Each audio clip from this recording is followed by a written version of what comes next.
The champagne glass shattered, and for exactly 1 second, the entire room forgot how to breathe. The sound cut through the ballroom like a signal, sharp and unnatural, drawing every eye toward the woman in white standing beneath a chandelier worth more than most homes in America. Charlotte Hayes didn't scream, she didn't reach for help, she simply froze, one hand resting on her abdomen as if instinct alone understood something the doctors hadn't said yet. Then her knees gave way, slow at first, then all at once. The marble floor rising to meet her as the music stuttered and stopped. Conversations dissolved into silence, and somewhere in the distance, someone whispered her name like it already belonged in the past. Charlotte Hayes, 32, philanthropist, wife of tech millionaire Nathaniel Hayes, and until 10 seconds ago, a woman everyone believed had everything. But as she lay there beneath the cold white lights, her vision narrowing into a tunnel of gold and shadow, something else was happening. Something no one in that room could see, not Nathan standing just feet away, his hand tightening around a champagne flute, not Olivia Kane across the room, her lips parting in something that wasn't quite shock and wasn't quite concern, and definitely not the dozens of guests who would later swear they saw the exact moment everything changed, because inside Charlotte's body, 3 separate heartbeats were fighting to be heard, fast, uneven, undeniable. The paramedics would arrive in under 4 minutes. Sirens slicing through the Manhattan night, lifting her onto a stretcher as camera phones hovered just out of reach, recording what would become headlines by morning. But right now, inside Charlotte's fading awareness, there was only one thought, quiet and persistent, like a voice she didn't recognize yet refused to ignore. Something is wrong. Something is very wrong. The hospital lights were colder than the ballroom, fluorescent and unforgiving, casting everything in shades of sterile white as machines began their steady rhythm, beeping, tracking, measuring life in numbers and lines. Dr. Rebecca Walsh stood at the foot of the bed, her expression shifting with every new result, first confusion, then disbelief, then something heavier, something she couldn't immediately explain. "Charlotte, can you hear me?" she asked, her voice controlled but edged with urgency, and Charlotte tried to answer, but her body felt distant, like it belonged to someone else. "We're going to run in ultrasound," the doctor continued, already reaching for the equipment, and as the cold gel touched Charlotte's skin, the room seemed to hold its breath again. The monitor flickered to life, shapes forming in grayscale shadows, then movement, then sound, a rapid, rhythmic pulsing that filled the silence like rain against glass. Dr. Walsh leaned closer, her eyes narrowing. "That's not possible," she murmured, almost to herself, and then louder, steadier. "Charlotte, you're pregnant." The words hung in the air, heavy, impossible, and before Charlotte could process them, before the room could settle into this new reality, the doctor adjusted the probe, her breath catching just slightly. "No," she said, shaking her head as if the screen might correct itself. "Not one." She paused, then turned the monitor so everyone could see. 3. And just like that, the world shifted again. 3 heartbeats, 3 lives, 3 pieces of evidence no one had planned for, and somewhere beyond the hospital walls, beyond the quiet hum of machines and the steady rise and fall of Charlotte's chest, a countdown had already begun. 6 months, that was all the time her heart could manage. 6 months to live, and in that moment, though she didn't fully understand it yet, Charlotte Hayes realized something far more dangerous than fear. She realized that time, limited and fragile, could still be turned into something else entirely. The monitor continued its steady rhythm, 3 distinct pulses rising and falling in uneven harmony, filling the room with a sound that was both fragile and defiant, and for a long moment no one spoke, not the nurse adjusting the intravenous line, not the technician standing frozen beside the machine, and not Nathaniel Hayes, who had just stepped through the hospital doors with the controlled urgency of a man accustomed to command, his tailored suit still carrying the faint scent of champagne and polished wood, his eyes scanning the room until they landed on Charlotte, pale against the white sheets yet undeniably alive. "What happened?" he asked, his voice measured, almost too calm, as if the answer might be something simple, something manageable. Dr. Walsh turned toward him, her expression professional but guarded. "Your wife is stable for now, but there is something you need to understand." She gestured toward the screen, where the 3 small forms flickered in grayscale. "She is pregnant, and not with one child. Nathan stepped closer, his gaze sharpening as he studied the monitor, the faintest crease forming between his brows. Triplets, the doctor said clearly, letting the words settle into the space between them, and for the first time, something shifted in Nathan's expression, not joy, not relief, but calculation, quick and precise. Like numbers being rearranged in his mind, Charlotte watched him from the bed, her vision clearer now, her body still heavy but her awareness sharpening with each passing second. She expected disbelief, maybe even concern, but what she saw instead was something colder, something distant, and it stayed there only for a fraction of a second before it vanished behind a practiced mask. "That is unexpected," he replied, reaching for her hand, his touch gentle, almost rehearsed. "But we will handle this."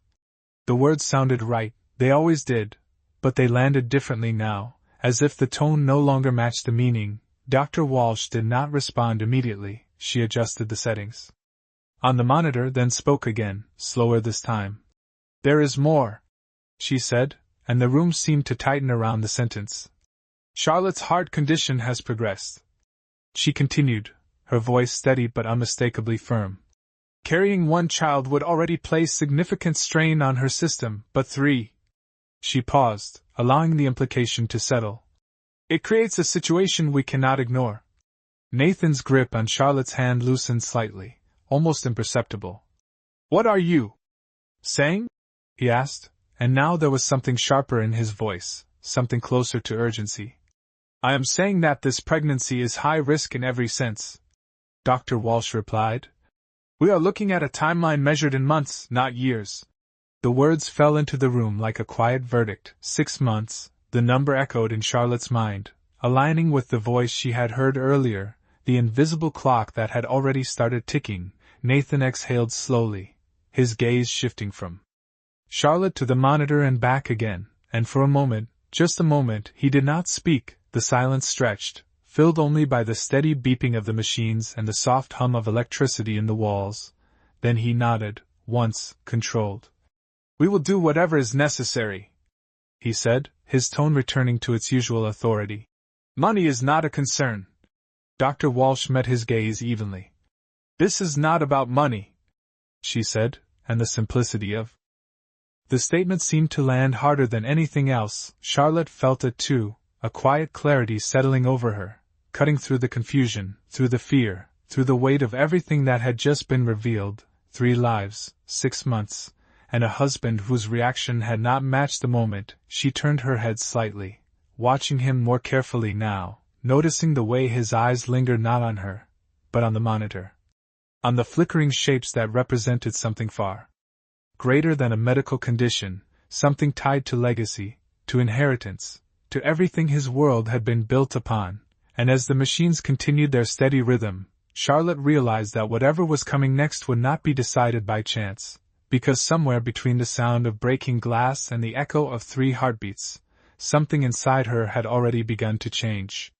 The room did not get louder after the diagnosis, it got quieter, the kind of quiet that makes every small sound feel intentional, the soft click of a pen, the faint rustle of fabric, the steady mechanical pulse of 3 heartbeats echoing through the monitor, as if they were already counting something no one could stop. Charlotte lay still, her breathing even, her eyes half closed in a way that suggested exhaustion. But beneath that stillness her mind was moving faster than it ever had before. Replaying every detail, every glance, every word that had not quite matched the moment. Nathan stood near the foot of the bed now, no longer holding her hand, his phone in his palm, screen dimmed but not off, as if he were waiting for something, or someone. "I need to step out for a call," he said after a moment, his tone casual, almost apologetic. But he did not wait for an answer. He was already turning, already walking toward the door, and Charlotte watched him go without moving her head, her gaze following him through the narrow reflection in the metal rail beside her bed. The door closed softly behind him, but the silence he left behind felt heavier than before. Dr. Walsh adjusted a setting on the machine, then glanced at Charlotte with a look that lingered just a second too long, as if she sensed something unspoken. "You should rest," she said gently. "Your body needs it." Charlotte nodded slightly, but her attention had shifted elsewhere, toward the faint sound of voices beyond the door, muted, indistinct, but close enough to feel real. She could not make out every word, but she did not need to. Some tones carried meaning on their own, and Nathan's voice, even lowered, carried that same controlled precision. "It is confirmed," he said, and there was a pause, followed by a softer response, a woman's voice, light, almost amused. "Triplets?" the voice asked, and there was something in it that did not belong in a hospital hallway, something too smooth, too composed. "Yes," Nathan replied, and this time there was no hesitation. "But the timeline is unchanged." Another pause, longer now, and Charlotte felt something inside her chest tighten, not from pain, but from recognition. 6 months, he continued, his tone steady. "Maybe less." The woman's voice returned, quieter but unmistakably pleased. "Then everything proceeds as planned." Charlotte's fingers curled slightly against the sheet, a small movement, almost invisible, but deliberate, every word settling into place like pieces of a puzzle she had not known she was solving until now. The door remained closed. The conversation faded into silence, and a moment later Nathan returned, his expression composed, his posture relaxed, as if nothing of consequence had been said at all. "Everything is under control," he said, stepping back into the room with a reassuring smile. But Charlotte no longer looked at his face, she looked at the space between his words, at the precision of his timing, at the absence of anything that resembled fear. And for the first time since the glass shattered, she did not feel confused, she felt certain. The realization did not arrive with shock, it arrived quietly, like a truth that had been waiting for her to notice it. "He is not afraid of losing me." The thought settled into her mind with a calm that surprised her, and right behind it came another, sharper, more focused. "He is waiting for it." The monitor continued its steady rhythm, 3 heartbeats rising and falling, unchanged, unwavering. And Charlotte shifted her gaze toward the screen, toward the small flickering shapes that had just altered the trajectory of everything. Her breathing remained even, her body still, but something deeper had shifted, something irreversible. Fear had been replaced by clarity, and clarity by something far more dangerous, intention. She closed her eyes slowly, not to rest, but to think, because if time was now measured in months, then every second mattered.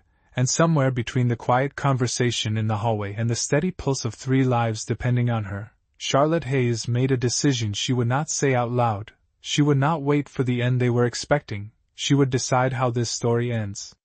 The night did not feel like night inside the hospital, it felt suspended, as if time had been stretched thin and pinned under fluorescent light, and Charlotte remained at the center of it, still on the surface, quiet, composed. But beneath that calm something precise was taking shape, not panic, not desperation, but strategy, the kind that does not rush because it understands exactly how little time there is. She opened her eyes again. Slow, deliberate, letting her gaze settle first on the monitor, 3 steady pulses, unchanged, reliable, then on the door, closed, and finally on Nathan, who had taken his place beside the window, his silhouette framed against the city lights. One hand in his pocket, the other holding his phone at an angle that suggested waiting rather than distraction. "You should go home," Charlotte said softly, her voice controlled, almost fragile, the kind of tone that invited reassurance. Nathan turned immediately, concern appearing on cue. "I am not leaving." "You here alone?" he replied, stepping closer, but not too close, never too close. "You need rest," she continued, her eyes lowering as if the effort of speaking cost her something. "You have meetings, responsibilities, I will be fine." The words were simple, but they carried intention, carefully placed, and for a brief moment, Nathan hesitated, not out of emotional conflict, but calculation, weighing presence against absence, risk against convenience, and Charlotte watched it happen, the decision forming behind his eyes before he even spoke. "I will check in later," he said finally, his tone gentle, practiced. "Call me if anything changes." She nodded, just once, and did not look at him as he left. She listened instead, to the soft click of the door, to the fading sound of his footsteps, and then to the silence that followed, heavier now, more honest. Dr. Walsh returned a few minutes later, reviewing charts, adjusting settings, but Charlotte spoke before she could say anything. "How long do I have?" she asked, her voice steady, no tremor, no hesitation, the question landing in the room with a clarity that left no room for comfort. The doctor paused, then met her eyes directly.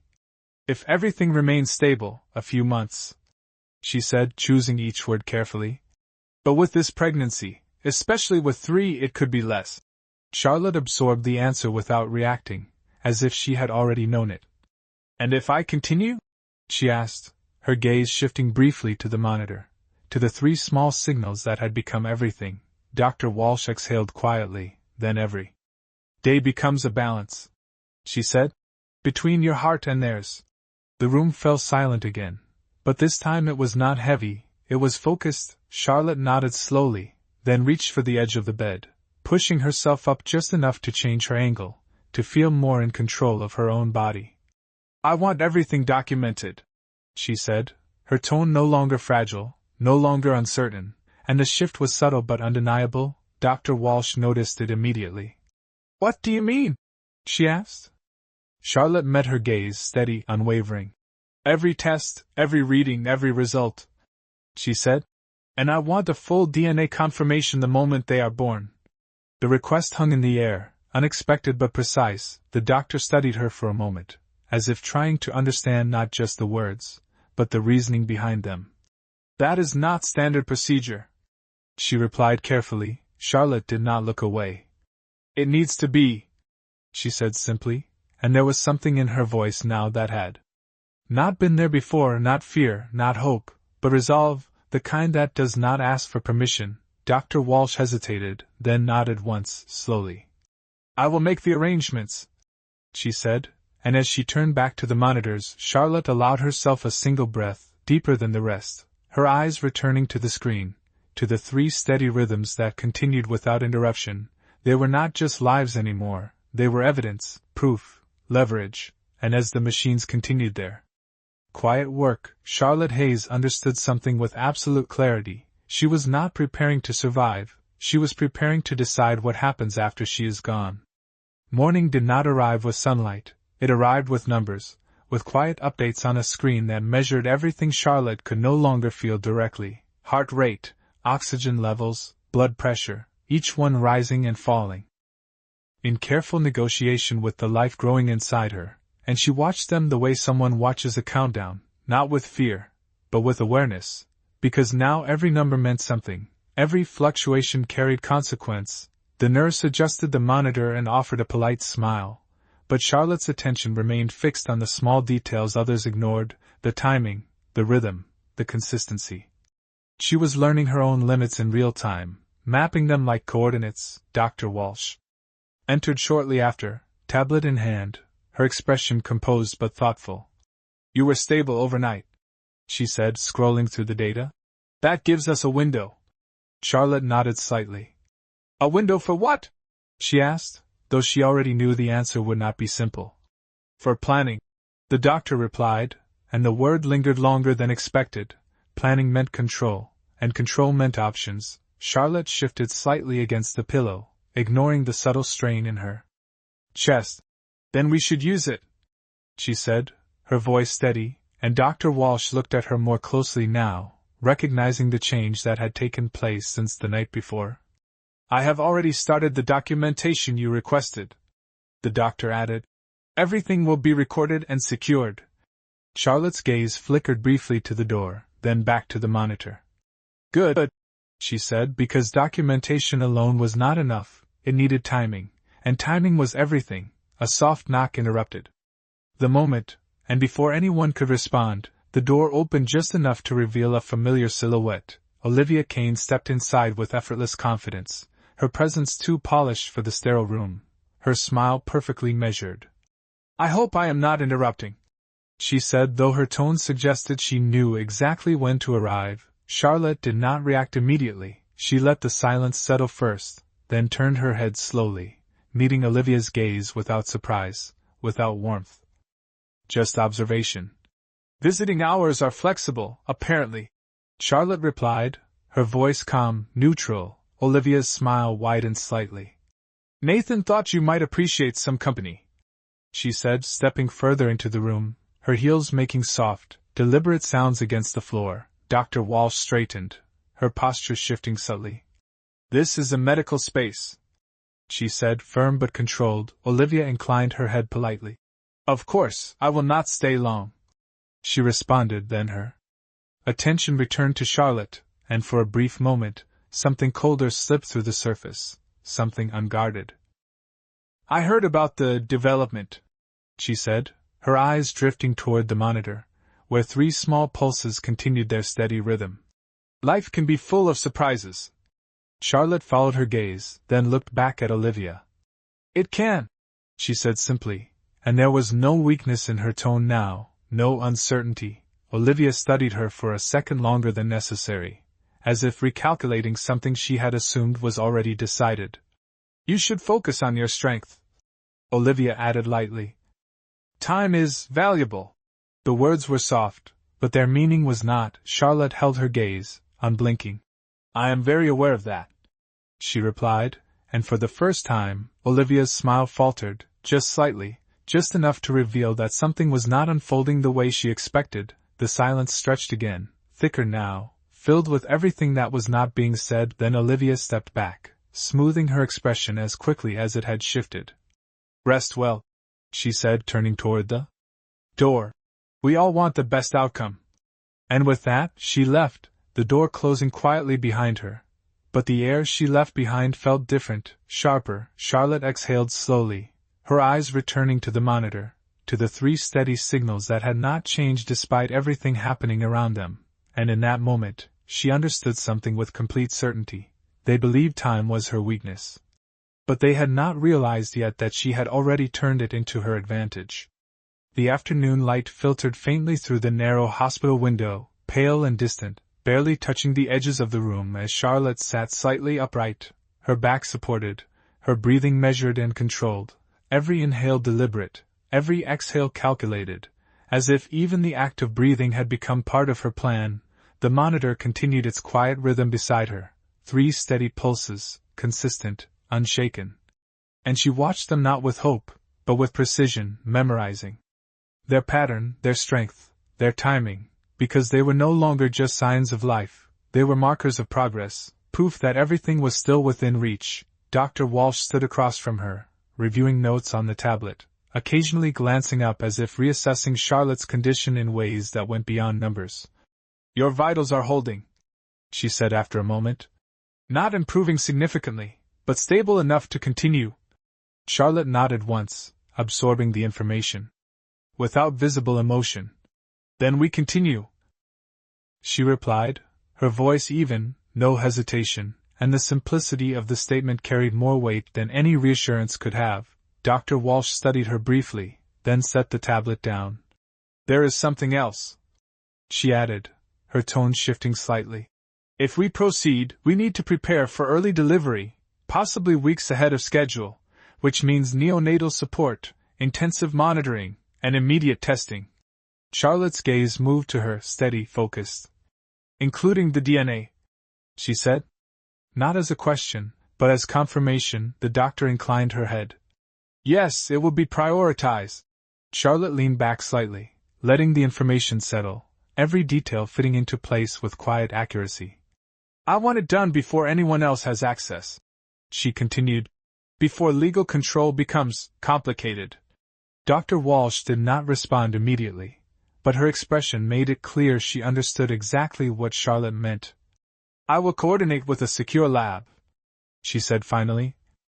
Direct chain of custody, no external interference.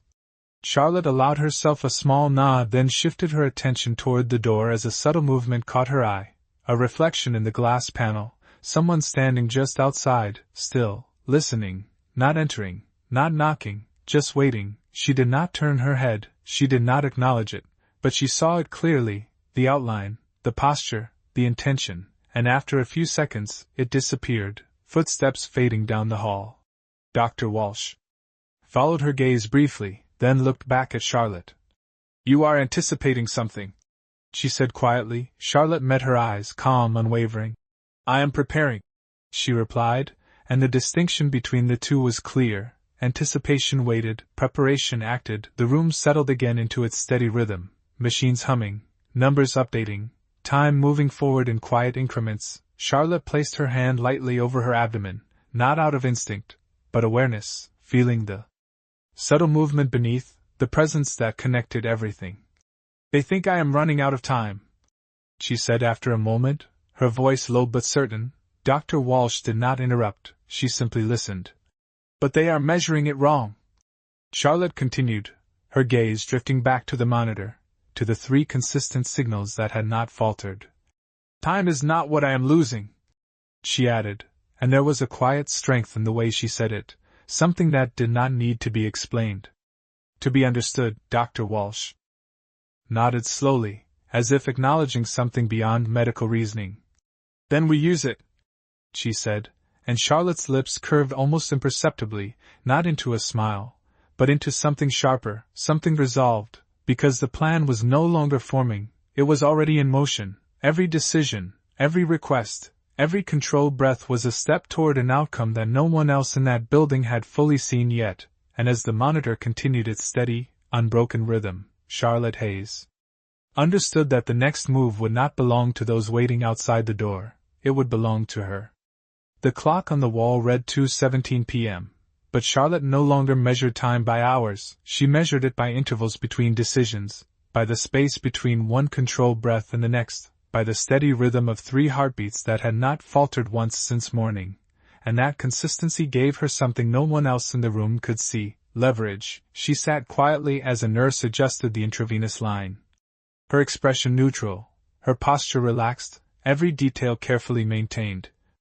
Because appearance had become part of the strategy, weakness had to look real to be believed, and belief was what gave her room to act. The door opened without warning, and Nathan stepped inside again, his presence filling the space with a familiar authority. His tie loosened now, his expression softer, more attentive. "You look better," he said as he approached, his tone warm, almost reassuring, but Charlotte noticed the way his eyes moved first to the monitor, not to her, always to the monitor, always to the data. "I am stable," she replied, her voice quiet, controlled, offering just enough to confirm what he already wanted to believe. Nathan nodded, stepping closer. "That is good," he said, and for a moment he reached for her hand again, his touch careful, measured. "We should focus on keeping it that way." Charlotte allowed the contact, but her gaze remained distant, thoughtful. "I agree," she said, then added, almost as an afterthought, "I spoke with Dr. Walsh about documentation." Nathan's fingers stilled slightly against hers, a pause so small it might have gone unnoticed. "Documentation?" he repeated, his tone unchanged but his attention sharpened. Charlotte turned her head slowly, meeting his eyes for the first time since he entered. "Everything related to the pregnancy," she said. "Medical records, timelines, confirmations." She let the words settle, then continued, "Including immediate DNA verification after delivery." The silence that followed was subtle but unmistakable, not loud, not dramatic, just a shift, a recalibration. Nathan's expression did not break, but something behind it adjusted, quickly, efficiently. "That seems unnecessary," he said after a moment, choosing the word carefully. "We already know the situation." Charlotte held his gaze steady, unblinking.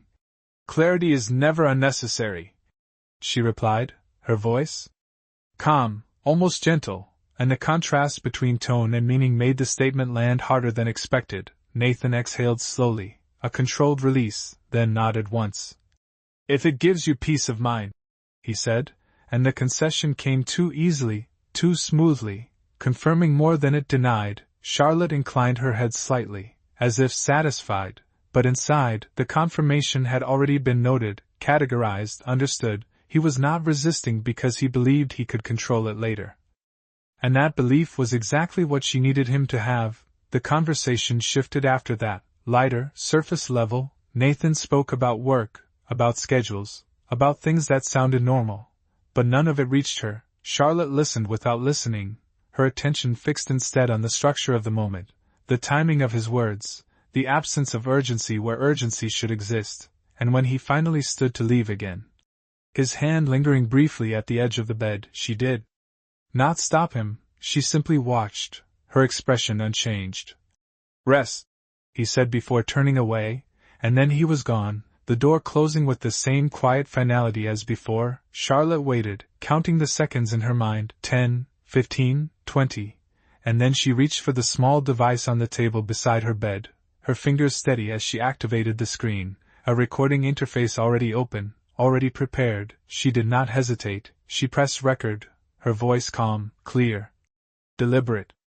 "This is Charlotte Hayes," she began, each word measured, each pause intentional.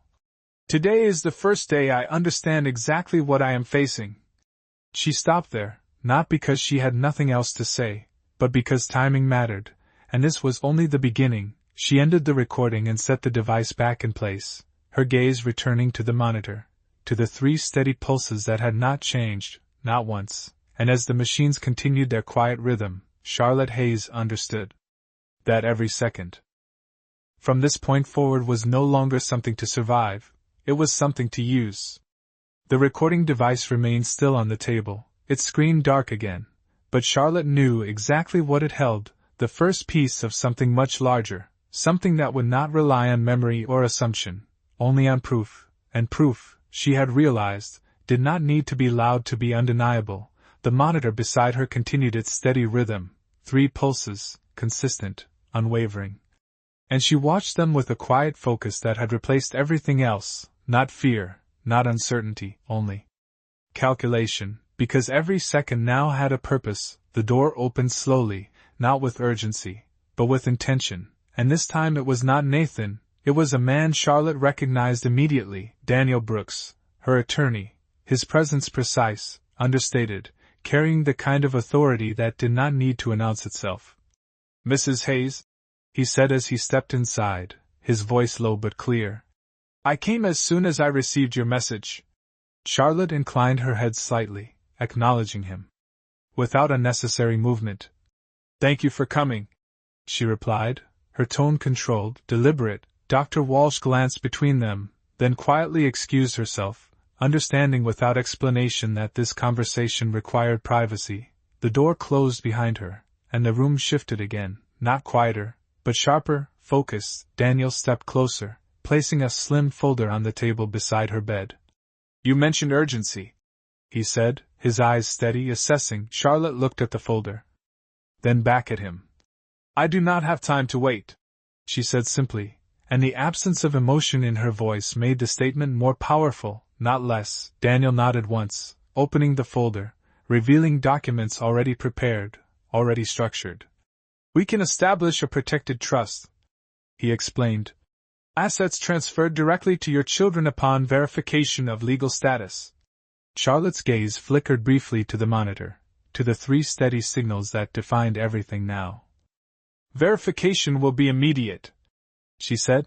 "DNA testing at birth, secured, documented, witnessed." Daniel paused, just long enough to register the precision of her request. "That can be arranged," he replied. "But you should understand, this level of control will raise questions." Charlotte met his gaze, calm, unwavering. "Let it," she said, and there was something in her tone that made it clear she was not concerned with perception, only outcome. Daniel studied her for a moment, then continued. "There is another matter," he added, lowering his voice slightly. "Your husband retains joint authority over certain holdings unless explicitly restricted." Charlotte did not look surprised, she looked prepared. "Then restrict them," she said. "Effective immediately." Daniel hesitated briefly. "That will require your direct authorization and may trigger a response." Charlotte's hand moved slightly against the sheet, not restless, but intentional. "Then it will," she replied, and the certainty in her voice left no room for doubt. Daniel closed the folder slowly, nodding once more. "I will proceed," he said, and there was no hesitation left in his tone now, only execution. Charlotte leaned back slightly, her eyes returning to the monitor, as if confirming something only she could see. "There is one more thing," she added, and Daniel paused, waiting. "All documentation, all recordings, everything related to this process," she said, "must be duplicated and stored independently. Daniel's expression sharpened slightly, recognizing the implication. You are anticipating a challenge, he said. Charlotte's gaze remained fixed on the steady rhythm beside her. I am eliminating uncertainty, she replied, and the distinction mattered because uncertainty was what others relied on, and she was removing it piece by piece. Daniel nodded slowly, understanding now not just the plan, but the scale of it. It will be done, he said, and with that he gathered the folder, preparing to leave. The door opened quietly, then closed again, and Charlotte was alone once more, but not the same as before. The room felt different now, not because anything had changed physically, but because everything had shifted beneath the surface. The pieces were in place, the structure defined, and as the monitor continued its steady, unbroken rhythm, Charlotte Hayes understood that what came next would not be decided by chance. It would be executed, step by step, exactly as she intended. The first contraction did not arrive like a warning, it arrived like a shift, subtle but undeniable, a tightening beneath the surface that made Charlotte's breath pause for half a second before continuing again, slower this time, more deliberate, and she did not call for help immediately. She simply closed her eyes and counted, 1, 2, 3, measuring the duration, the intensity. The space between what had just begun and what she already knew would follow. The monitor responded almost instantly, numbers adjusting, lines flickering with new urgency, and the steady rhythm of 3 heartbeats remained constant, unchanged, as if they understood something the rest of the room had not yet caught up to. Dr. Walsh entered within moments, her pace controlled but faster than before, her eyes moving from Charlotte to the screen, assessing, calculating. It is starting earlier than we planned, she said, her voice calm but firm, and Charlotte opened her eyes, meeting her gaze without fear. Then we adjust, she replied, her tone steady because adjustment had always been part of the plan. Nothing about this moment was unexpected, not the timing, not the pressure, not the way her body was beginning to shift into something irreversible. Nurses moved efficiently around the room, preparing equipment, checking lines, speaking in low, precise tones that carried no panic, only purpose, and through it all, Charlotte remained still, centered. Her focus not on the movement around her, but on the sequence unfolding exactly as she had anticipated. We need to move you, Dr. Walsh said, stepping closer. The delivery will have to happen now. Charlotte nodded once, no hesitation, her hand resting lightly against her abdomen as if acknowledging the 3 lives that had brought everything to this point. The bed began to move, wheels rolling softly across the floor, the ceiling lights passing overhead in a steady rhythm that matched the pace of her breathing, and as they entered the operating room, the air changed, colder, sharper, filled with a different kind of focus, the kind that left no room for uncertainty. Vitals are holding, a voice said from somewhere to her left. Heart rate stable for now, another added, and Charlotte listened, not as a patient, but as someone tracking a process she had already accepted. The room settled into position around her, instruments prepared, monitors aligned, every detail falling into place with quiet precision, and then, just before everything fully began, Charlotte spoke, her voice clear despite the weight pressing through her chest. The DNA test, she said, and Dr. Walsh leaned slightly closer, understanding immediately. It is ready, the doctor replied. Everything is in place.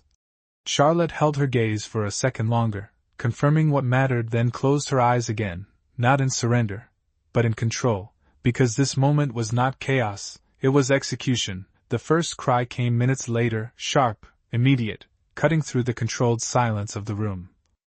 Followed by another, and then a third, 3 distinct sounds, each one marking a life that had arrived exactly when it needed to, and for a brief moment, everything else faded, the machines, the voices, the tension, leaving only the undeniable proof of what had just been achieved.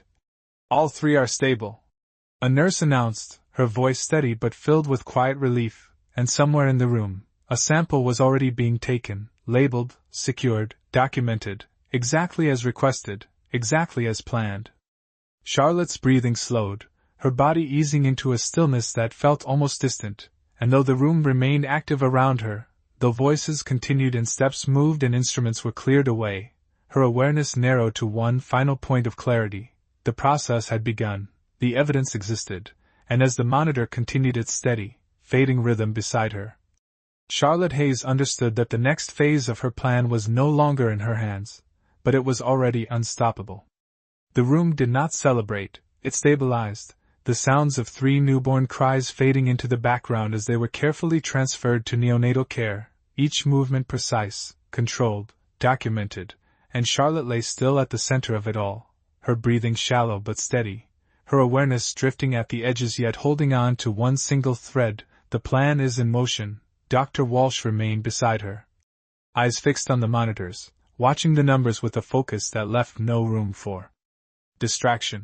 "Stay with me," she said quietly, not as a command, but as a request grounded in urgency. Charlotte did not respond with words, but her fingers shifted slightly against the sheet, a small, deliberate movement that confirmed she was still present, still aware, even as the weight of exhaustion pulled her further inward.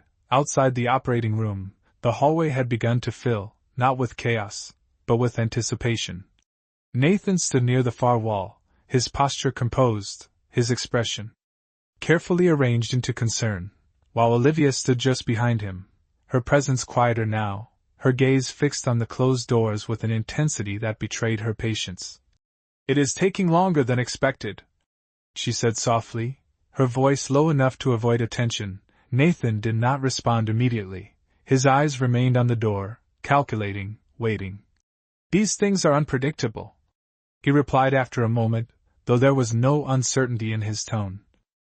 "Only timing." A nurse emerged briefly, speaking in controlled, professional terms. "The babies are stable," she said, offering just enough information to satisfy protocol, and Olivia's lips curved into a small, restrained smile, one that disappeared almost as quickly as it appeared. Nathan nodded once, acknowledging the update, but his attention remained fixed on what had not yet been said. Minutes passed, measured not by clocks, but by expectation, until finally, the door opened again. Dr. Walsh stepped out, her expression composed, her voice steady. "The delivery was successful," she said, and the words landed exactly as expected, but then she paused, just long enough to shift the weight of the moment. "Charlotte's condition is critical," she continued, and this time the silence that followed carried a different meaning. Nathan's shoulders lowered slightly, not in grief, but in acceptance, the kind that arrives too quickly to be questioned. Olivia's gaze flickered toward him, then back to the doctor, her expression carefully neutral. "Is she—" Olivia began, but did not finish the sentence. Dr. Walsh met her eyes briefly, then spoke with quiet finality. "We are doing everything we can," she said, and the ambiguity of the statement left just enough space for interpretation, enough for assumptions to form, enough for conclusions to be drawn without confirmation. Nathan exhaled slowly, his hand moving to his temple as if processing the weight of the situation, but his eyes had already shifted, not toward the operating room, but toward the nurse holding a secured container just beyond the doorway, small, sealed, labeled, the DNA samples, and for a fraction of a second, something sharper crossed his expression, something that had nothing to do with loss and everything to do with control. Inside the room, Charlotte's world had narrowed to sound and light, distant, fragmented. The steady tone of the monitor stretching longer between each pulse, her breathing quieter now, slower, but not gone, not yet, and though her body remained still, though her eyes stayed closed, something within her held on, not to life as it had been, but to the outcome she had already set in motion. The evidence was secured, the process irreversible, and as the final moments of awareness drifted at the edges of her mind, Charlotte Hayes did not think about what she was leaving behind. She thought only of what she had already ensured could not be taken away. The hallway did not change all at once, it shifted gradually, like a scene adjusting its focus, the tension softening into something that looked almost like resolution. Nathan remained near the wall, his posture steady, his expression composed in a way that suggested control rather than grief, while Olivia stood beside him, her arms loosely crossed, her gaze moving between the operating room doors and the sealed container now resting in a nurse's hands. "So it is done," she said quietly, her voice carrying a note of finality that did not belong in a hospital corridor. Nathan did not respond immediately, his eyes fixed instead on the container, on the label, on the process he believed he understood completely. Almost, he replied after a moment, his tone measured. There are still formalities. Olivia's lips curved slightly, a restrained acknowledgement. Formalities can be managed, she said, and the simplicity of her words revealed more than she intended, but before either of them could continue, another presence entered the space, precise, unhurried. Daniel Brooks stepped forward from the far end of the hallway, his expression calm, his pace deliberate, as if he had arrived exactly when he intended to. Mr. Hayes, he said, his voice clear, cutting through the quiet without raising volume. Nathan turned, a brief flicker of recognition crossing his face before settling into neutrality. Mr. Brooks, he replied. This is not the time. Daniel inclined his head slightly, acknowledging the statement without accepting it.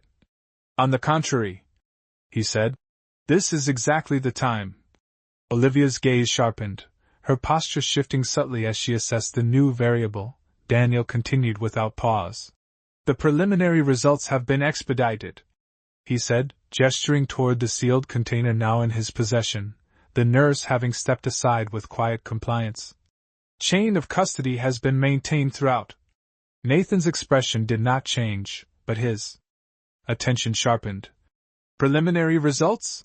He repeated, and the question carried more weight than curiosity. Daniel met his gaze directly. Confirmed, he said, his tone steady. All 3 children are biologically yours. The words settled into the space with quiet precision, undeniable, documented, irreversible. Olivia's composure held for a fraction of a second, then shifted, almost imperceptibly, the confidence in her posture tightening into something more controlled, more guarded. Nathan remained still, but the calculation behind his eyes changed, recalibrating, adjusting to a result that should have aligned with expectation, yet did not feel entirely within his control anymore. Daniel continued. As stipulated in Mrs. Hayes' legal directives, all assets designated under her authority have now been transferred into a protected trust, he said, each word deliberate, leaving no room for interpretation. Effective immediately, access is restricted pending further review. Nathan's jaw tightened slightly, the first visible crack in his composure.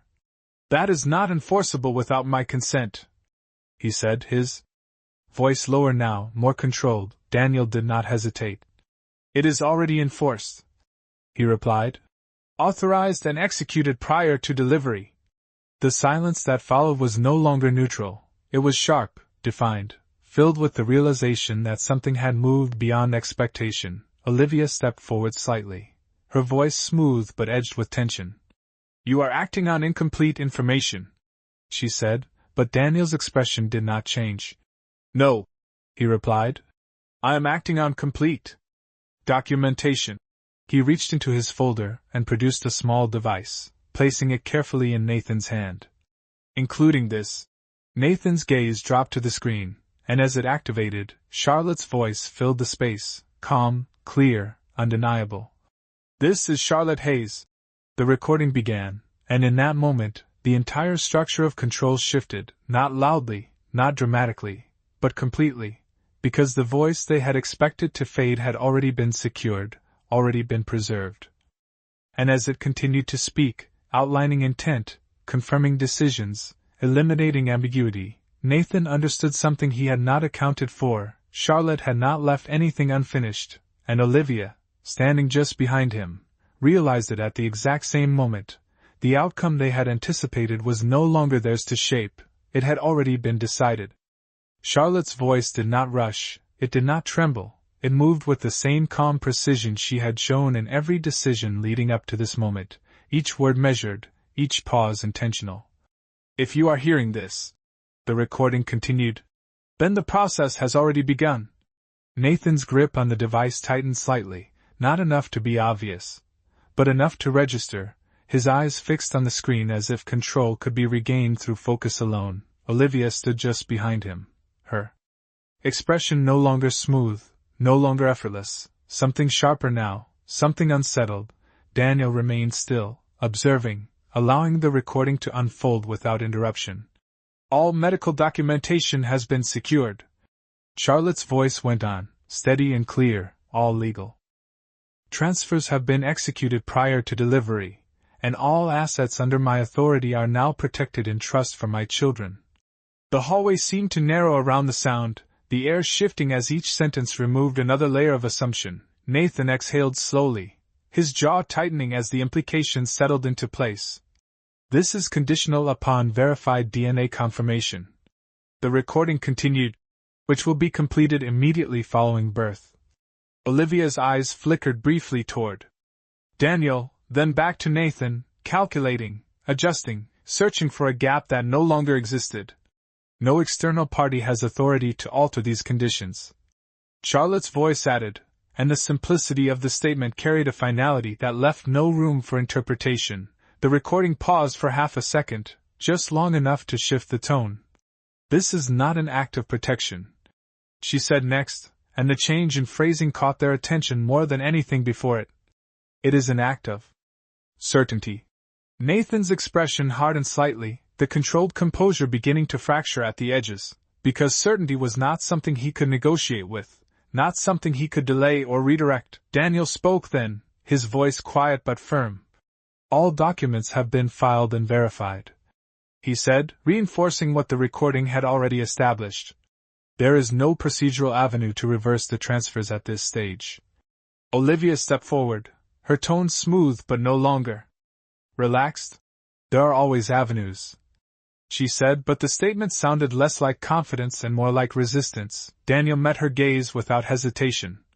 Not in this case, he replied, and the clarity of his response left no space for argument. The recording resumed, Charlotte's voice unchanged, unwavering. Every decision I have made has been documented and witnessed, she said. There will be no ambiguity. Nathan lowered the device slightly, his eyes no longer fixed on the screen but on the space ahead of him, recalculating, restructuring, but the framework had already shifted beyond his reach. Olivia's posture tightened, her earlier certainty replaced by something more cautious, more aware, because this was no longer a situation that could be influenced through timing or presence. It had already been defined. The recording reached its final line, Charlotte's voice steady, almost quiet. What happens next is not a matter of control, she said. It is a matter of record. And then the device fell silent, the absence of sound. Heavier than the words themselves, the hallway remained still, no movement, no reaction, just the weight of what had been confirmed settling into place. Daniel closed the folder in his hand with quiet finality. The trust is active, he said, his tone unchanged. The children are the sole beneficiaries. Nathan did not respond immediately, because there was nothing left to negotiate, nothing left to delay, and Olivia, standing beside him, understood it just as clearly. The outcome they had anticipated had not been disrupted, it had been replaced, entirely, and as the silence held, the reality became unavoidable. Charlotte Hayes had not left behind uncertainty, she had left behind a structure that could not be undone. The hallway did not erupt, it did not collapse into chaos or raised voices, it settled into something colder, something quieter, the kind of silence that follows when every illusion has already been removed. Nathan stood exactly where he had been, but the space around him felt different now, no longer defined by control, but by absence, the absence of options, of leverage, of time. His eyes moved once more to the device in his hand, now dark, now still, as if replaying it could change nothing. And for the first time since he arrived, he did not reach for his phone, did not issue instructions, did not adjust the situation, because there was nothing left to adjust. Olivia shifted beside him, her posture no longer poised, her confidence replaced by calculation that had nowhere to go. This is not final, she said quietly, but the words lacked conviction, they sounded like something that had worked before, not something that worked now. Daniel did not respond immediately, he allowed the silence to carry its own weight before speaking. It is not a matter of interpretation, he said, his voice even, grounded. It is a matter of execution, and it has already been completed. Olivia's gaze hardened, but she did not argue again, because argument required uncertainty, and there was none left. The nurse who had remained nearby stepped forward briefly, her voice soft but clear. "The children will be moved to neonatal care shortly," she said, addressing no one in particular, and yet the statement shifted the focus of the entire moment, not to loss, not to conflict, but to what remained: 3 lives, stable, documented, protected. Nathan's eyes followed her movement for a brief second, then stopped, as if even that connection had been interrupted by the structure now in place. Inside the neonatal unit, the environment was entirely different, controlled, warm, precise. 3 incubators aligned in quiet symmetry, each one holding a life that had already altered everything beyond those walls. The soft hum of machines replaced the tension of the hallway, and for the first time since the night began, the rhythm was not urgent, it was steady, sustainable. Dr. Walsh stood just outside the glass, her expression composed, her attention focused on the monitors, but there was something else there too, something quieter: recognition, not of what had been lost, but of what had been secured. Charlotte's presence was no longer in the room, but it was everywhere, in the outcome, in the documentation, in the structure that now held firm against anything that might try to undo it. Back in the hallway, Daniel closed his folder with quiet finality, the sound small but definitive. "All further communication will proceed through legal channels," he said, his tone unchanged, not confrontational, not emotional, simply final. Nathan did not respond, because response implied negotiation, and negotiation was no longer available. Olivia turned slightly, her gaze lingering on the closed doors one last time, then shifting away, her silence more telling than any words she might have chosen, and slowly, without announcement, the hallway began to clear, footsteps fading, voices lowering, until only the residual quiet remained, and in that quiet, the truth settled completely, not dramatic, not loud, but absolute. Charlotte Hayes had not fought for time, she had redefined it. She had not waited for justice, she had constructed it, and as the steady rhythm of 3 new heartbeats continued behind the glass, untouched by anything outside, one final truth remained. Some men spend their entire lives building control, only to discover too late that dignity, once defended, cannot be taken, only witnessed.